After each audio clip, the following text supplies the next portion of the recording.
Supporters of former Brazilian president, far-right leader Jair Bolsonaro have now stormed the capital there in Brazil. Though it appears to be under control at this moment, I'm going to show you some clips from how absurd all of this is. Clearly, this reminds us of January 6th. There is an obvious impact here from what happened on Jan 6, be it on Canada when it came to the Freedom Convoy, be it here on in Brazil when it comes to this. So let me get to all of this. And this is all happening as Jair Bolsonaro is wandering a grocery store in Florida. So I'll get to that clip as well. And I'll also get to reactions from American lawmakers, including the Biden administration and from Lula himself. But first here, this all comes after Lula has been sworn in. He is the new leader in Brazil. He is a fantastic individual who actually cares about people. He comes from extreme poverty. He rose up through a union, became the leader of that union, eventually became the president of Brazil for 2 terms, has now come back, defeated Bolsonaro in that election, now sworn in, just to give you an indication of his impact when he last was leader. So this is an article from 12 years ago in The Guardian. Lula ends his presidency tomorrow with a 90% approval rating. 90%! Can you imagine that in any other country? I should say in particular, in the West. Doesn't happen. 90% approval rating because he lifted 20 million people out of poverty. So, and we're not like this guy, he's not even really far left in terms of being a socialist. He is simply a social democrat. He did some basic provisions to help lift people out of poverty, and it was incredibly effective. So, as I just said, he was just recently sworn in. Bolsonaro did not attend the inauguration. He instead escaped to Florida. So we'll get to questions around that and if he should be allowed to do that. That was brought up by a certain lawmaker, so I'll show you that in a bit. But here is the top line from AP. Supporters of former Brazilian President Jair Bolsonaro stormed Congress in the capital on Sunday, climbing on top of its roof and breaking the glass in its windows. Other demonstrators were gathering outside the presidential palace and Supreme Court. So there is a very familiar image. This looks like Jan 6, but Brazil. So let me show you some videos. Here's Dr. Jennifer Cassidy here saying all eyes need to be on Brazil right now. Democracy is completely under attack. Bolsonaro supporters are invading Congress, the presidential palace, and realms of power in Brazil. So let me just play. We don't really need too much audio here, but...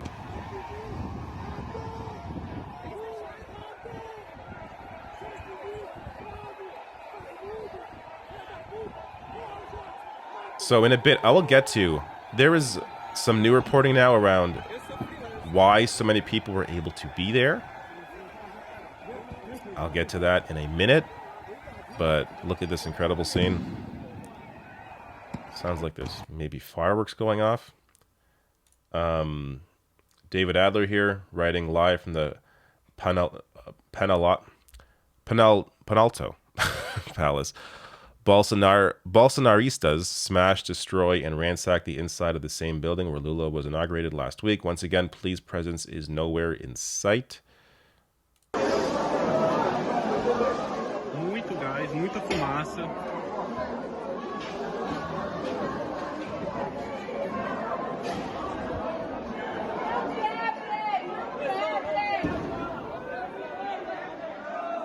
Let's look at the inside.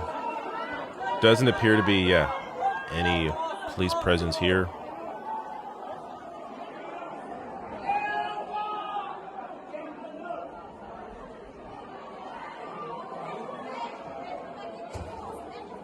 Clowns. Let's check what else is here. So also from David Adler, the Bolsonaristas have now invaded the floor of the federal Senate.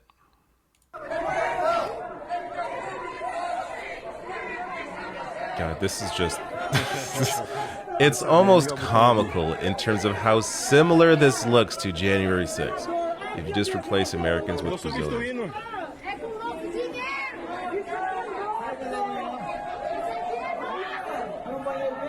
Now, to be clear, there doesn't appear to be any any lawmakers in Brazil present while this is going on. There's also reporting that there doesn't seem to be any connection to any actual lawmakers on the inside, the way that there is or was for Congress in the U.S. when it came to, people like Josh Hawley who were in support of the insurrectionists. So it is a bit different in that.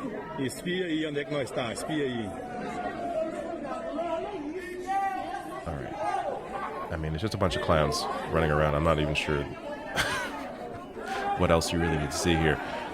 Can't even hold the camera properly. Look at this loser. Wow, good job. Good job, moron. All right. Maybe one more clip, two more clips.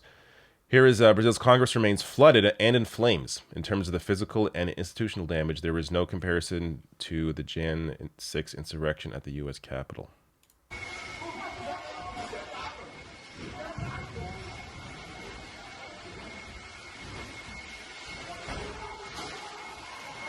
So this looks like a big mess there.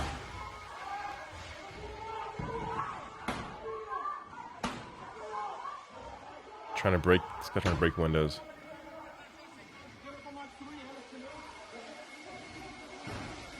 Just a group of children.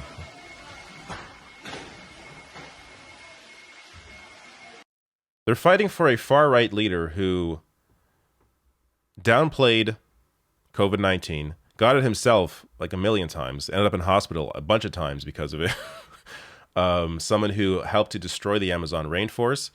Luckily, Lula has now worked directly with indigenous communities to completely reverse that and work with them in terms of policy, which is really good to see.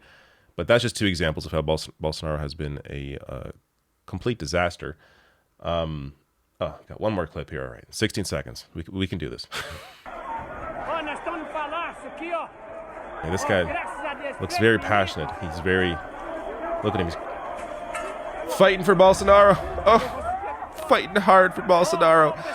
Oh, yeah, you go. Good job. Meanwhile, Bolsonaro, what's he doing? Here is Bolsonaro wandering around a Publix. Is that how you say this? We don't have these grocery stores here. Here he is. This is just... All this is going down. This dude is in freaking Florida, loitering in a grocery store. This is who they're fighting for. This is their leader. You can't decide between the Reese's Pieces and the Mars bar.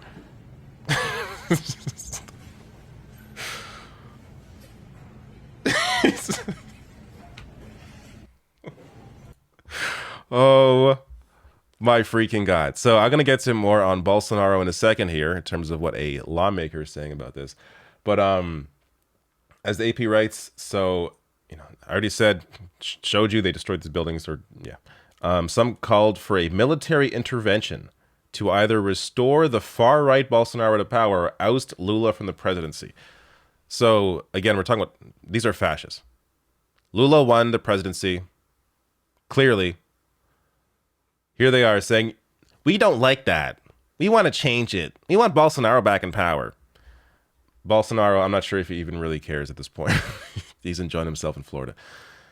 Now, here is Lula's response. So he promises accountability for the insurrection, says he will fire the officers who were filmed enabling the terrorists, and will travel now to visit all three democratic institutions invaded and ransacked today. So there he is in that speech. He goes on to say, those people we call fascists invaded the three powers, Congress, court, presidency, like real thugs. All these people will be found and will be punished. Democracy demands that people respect institutions, these vandals who might be called Nazis. Now, here is the text of Lula's decree for a federal intervention in the security of the federal district due to the serious compromise of public order. There will be swift investigations into the financing and execution of today's insurrection. More on that here. So a group messages have surfaced of Bolsonarista groups on Facebook offering, quote, all expenses paid trips to Brasilia to participate in the insurrection. Lula has pledged to investigate the source of financing for today's events. So that is, they're going to investigate that, clearly. But if that is true, it may help explain how all these losers got here. But there you go. Someone is helping to fund this trash. Now, the response here from Americans. So Jake Sullivan, National Security Advisor to Joe Biden, says the U.S. condemns any effort to undermine democracy in Brazil. President Biden is following the situation closely, and our support for Brazil's democratic institutions is unwavering. Brazil's democracy will not be shaken by violence. So a pretty standard response here. I mean, it's good to see them come out while this is going on and condemn it. But Eric Swalwell here says this violent attack on Brazil's government is the first export of Kevin McCarthy's insurrection party. I think this is a good point. I saw some in the media, and even some lawmakers try and pretend like, Kevin McCarthy is the moderate here, and he's being brought to the far right by these 20 or 6 people that really that he had to compromise to get his speakership. But the reality is no, that there were no real policy fights. This is his party. This is what the party is. Shortly after the election, I showed this in a video in one of my segments last week. Kevin McCarthy, a couple days after the election in 2020, said that Donald Trump won the election. Now, he went on, of course, to change his mind, but he helped to enable all of this. This is no different. This is his party, and it's good to see the connections being made here to Jan 6 by Democratic lawmakers. Now, Raul Grijalva says the insurrection in Brazil can be directly tied to Trump and the Republicans' emboldening of fascism and violent extremism. Any Republican member who condemns this but refuses to accept the results of the 2020 election is a hypocrite. I condemn this brazen attack on democracy. And look, I haven't seen a lot, but I would be surprised if many Republicans even condemned it. I mean, maybe they would, just to appear like they're decent, but I don't know. Considering the connections here, more connections that I'll get to in a second, I would be surprised if they have any interest in really being public, unless they're asked about it. But coming out proactively to condemn it, I would be surprised if much of the party did that. But now here is Joaquin Castro. Calls for Bolsonaro to be extradited to Brazil. This is what I like to see. Here is a clip from CNN. Some of these images earlier today, one of these pro-Bolsonaro supporters was sitting at a desk inside the Capitol in Brasilia, in Brazil, and it looked like a scene right out of January 6th. What are your thoughts as this is taking place today? Well, Bolsonaro was an authoritarian leader, and I stand with the democratically elected leadership in Brazil. And he basically used the Trump playbook to inspire domestic terrorists to try to take over the government. And you're right, it looks a lot like January 6th in the United States.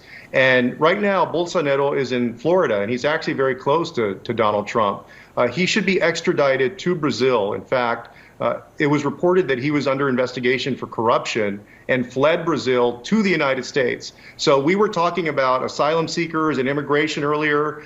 Republicans make a big deal and try to scare people about bad people in those groups coming to the United States. Well, they know where one of them is. Jair Bolsonaro is in Florida hanging out with Donald Trump. He's a dangerous man. They should send him back to his home country, Brazil. And so if I'm gathering what you're saying, Congressman, are you calling on the Biden administration or authorities in Florida to return Bolsonaro, put him on a plane and send him to Brazil as soon as possible? Yes, absolutely. Bolsonaro should not be in Florida. The United States should not be a refuge for this authoritarian who has inspired domestic terrorism in Brazil. He should be sent back to Brazil. I absolutely love this. And the connection that Castro makes here to how Republicans freak out about immigration, about all the criminals crossing the border. Meanwhile, you have a high-profile criminal in far-right leader Jair Bolsonaro escaping to Florida without any issue. It shows you how empty Republican bullshit is. So it would be great to see Bolsonaro extradited and actually face some repercussions. Last thing here. Ben Collins pointed this out from this article from November, so from the Washington Post here. Trump aides Bannon and Miller advising the Bolsonaros on next steps. Some allies and advisors want the Brazilian president to contest his election loss to Lula. Others want a global fight over free speech. Showing you the connections here between Bolsonaro and Trump. They were good buddies while Trump was in power.